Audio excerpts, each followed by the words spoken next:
Hey everyone, welcome to Surviving Shock. I'm Stacey Johnson, and I am so glad that you have found my channel. And I'm here today to talk about emotional regulation. I had one video on.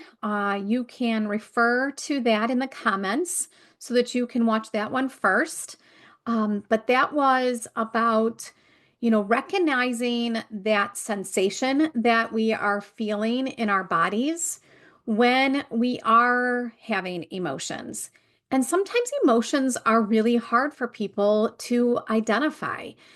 There is a like 4% of women and 2% of males really don't even know the words to describe feelings. And that's what we really need to recognize when we want to start regulating our emotions. And so my last video, I talked about, identifying that sensation because we want to know where in our body are we feeling this emotion. And so today I'm going to talk a little bit about that trigger.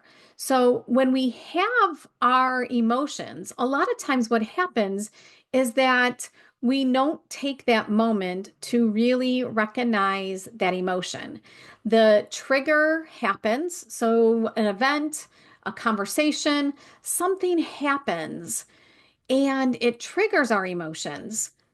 But a lot of times, what happens is that because we don't take that moment to recognize the sensations, and really identify the feelings to allow ourselves to process those emotions, what happens is that our belief system gets kicked in. We have this internal messages.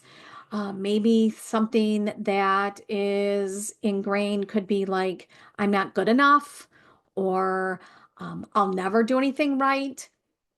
So sometimes those internal messages get going as soon as we get triggered by an event, and then our emotions intensify. And then when our emotions intensify, a lot of times then we are reacting based on that intensity. So we're reacting more reactionary versus with intention. And the other thing that happens is that a lot of times our feelings get stuck and we don't process them.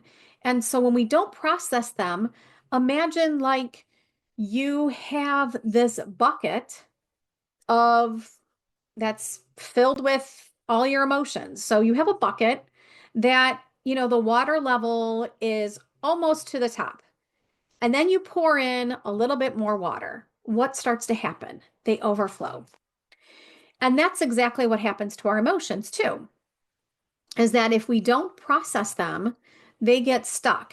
And so we might have, shame, guilt, anger, frustration, all those lower level emotions inside this bucket.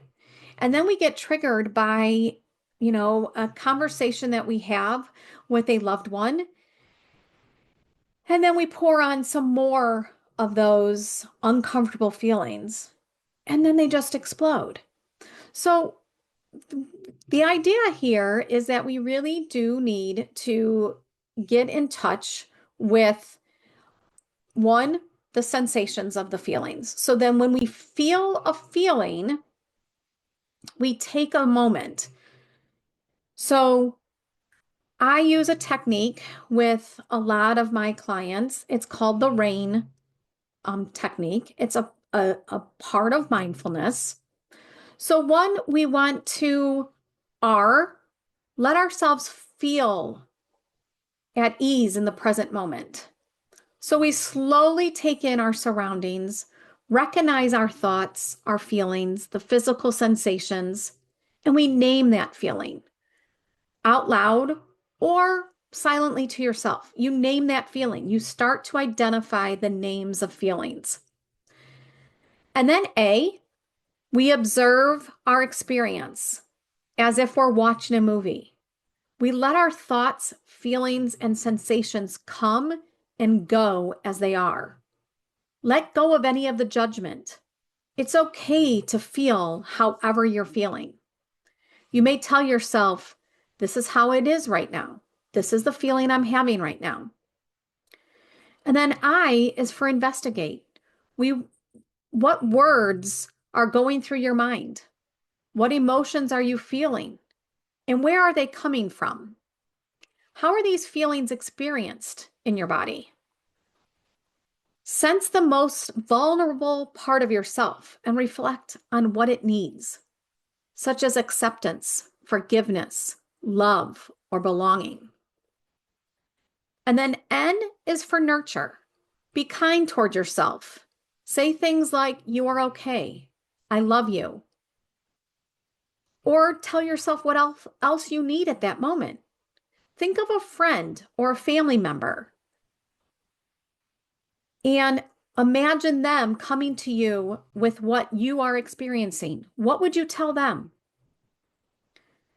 And so, using this kind of technique allows us to get in touch with our feelings, get in touch with the thoughts that are happening based on those feelings, and then react more with intention. And so giving ourselves that moment to experience these feelings and label it allows us to process it, allows us to, not judge ourselves, not give ourselves this negative self-talk that goes along with why we're feeling that way. Or when we react, then what happens is that cycle, if we react more reactionary, what happens is that this cycle might continue because now you had a trigger, you maybe got in an argument with somebody, you feel you maybe yelled at them because you didn't think about these feelings, you didn't process what was happening, you reacted. And then throughout the day, you overthink this process, you start having all these other thoughts about what you could have said instead. You maybe put yourself down because you said some harsh things, and then you overthink this, and now maybe that frustration or anger that you had this morning now intensifies, and now you've also increased maybe the anxiety because you're overthinking and you don't want to maybe approach this person later on in the afternoon when you get home from work. And then maybe you're triggered by something else. You walk in the house and there is dishes in the sink. No one's washed the dishes. And so now you're intensified. Your emotions get intensified because you're frustrated because no one can help you. And so then you react again. And so instead of reacting, we want to react with intention. So allowing ourselves to process our feelings, and recognizing them, allowing our body to feel that feeling, investigate the thoughts that are happening, and then, nurture ourselves first, and then we can react, you know. So I'm super excited because starting April 14th, I'm going to be doing a 30-day emotional adventure where I'm going to provide daily uh, mindfulness activities, journal prompts, so that we can start getting in touch with these emotions that we have and move from those lower level feelings of like anger, guilt, shame, and move you up into these higher vibrations of joy and love and acceptance. And I'm also, the next series that I'm going to be talking about too in Surviving Shock is this emotion of grief, because grief is, it's like a roller coaster. There's tons of emotions that go along with grief. And so many people think grief is only related to when you lose someone, and it's not. It's our loss of our identity, maybe. We've gone from being a full-time mom, and then our kids are transitioning out of our house, which is supposed to be that's the next stage in life, right? But for moms, that is also a loss of our identity. We might lose a job. We might have a divorce. So there's so many other things that are considered loss besides just the loss of a loved one, that I want to start touching base on this topic inside this channel. And that's what's going to be happening in the next series of dealing with emotions, is dealing with this emotion of grief. But like I said, April 14th, if you're interested in joining this emotional venture where you're going to, get in touch with these feelings and start to process them, the link will be down in the description and comments. So go ahead and join me because it's going to be so much fun. We are going to have so much fun for the next 30 days starting April 14th. But before I end today, I found this deck of cards in on my bookshelf, and I haven't used them in a while. It's called the Perfect Calm Deck. So I'm just going to take one card out today, and we're going to read it. I'll read it out loud, and then, you know, take the time to do this activity and then report in the comments what you thought. All right. So this one is called Think Positively. Our thoughts are the roots of all of our actions and beliefs, and their influences permeates all facets of our lives.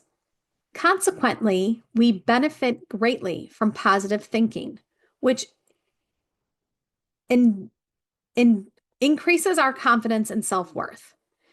Make a positive statement about yourself, such as I am successful and happy person, several times a day with true conviction. Your mind will respond by creating a sense of yourself that reflects this positive assessment. All right. So go ahead and do that. Think positively and report in the comments how it is for you. All right. Thanks again for joining me on Surviving Shock.